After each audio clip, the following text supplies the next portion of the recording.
Hey gamer! Today I'm going to show you how to save money by repairing Razer gaming headphones instead of buying new ones.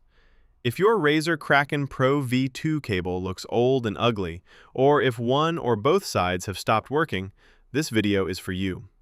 I'll show you how to fix your headset on a budget. If your cable looks fine, but the sound or mic is cutting out, you might only need to replace the 3.5mm jack. I covered that in my previous video, but today we are doing a full cable replacement. Keep in mind that after this repair, you will lose the inline volume control and mic mute switch. You'll have to control those settings directly on your gaming device.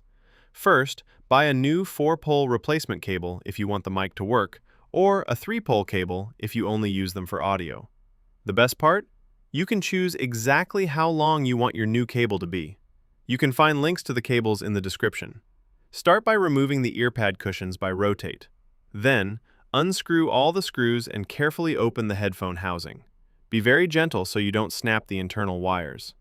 Carefully cut the old wires and remove the cable. Your next task is to slide the old cable out of the rubber protector without tearing it. You may need to stretch the rubber slightly so it fits over the new cable. Once you've cut the new cable to your desired length, lightly singe the end of the braided sleeving with a lighter to stop it from fraying. This makes cable easier to slide through the rubber holder. Measure how long wires you need inside the ear cup, then carefully strip the outer jacket.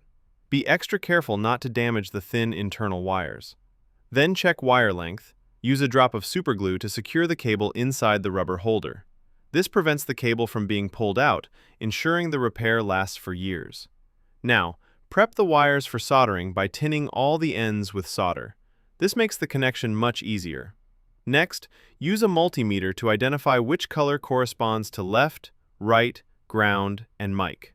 In my case, I'm not using a mic, but the process is the same. Note that replacement cable colors are often random, therefore need check color wiring. For my cable, blue is for right, green is for left, and red is for ground. Carefully desolder the old wires from the board. You'll need to remove the hot glue from the speaker contacts. Do this very gently. If you pull too hard, you could rip the contact pad off the speaker driver and the speaker will be dead. Once the contacts are clean, tin the headset wires. Connect your new cable wires to the corresponding headset wires.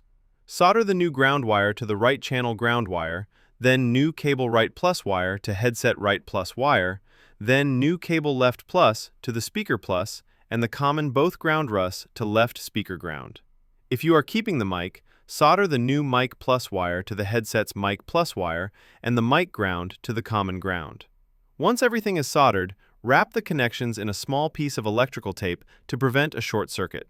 Reassemble the housing. Make sure the housing is aligned correctly with the rubber protector. Screw everything back together and run a speaker channel test.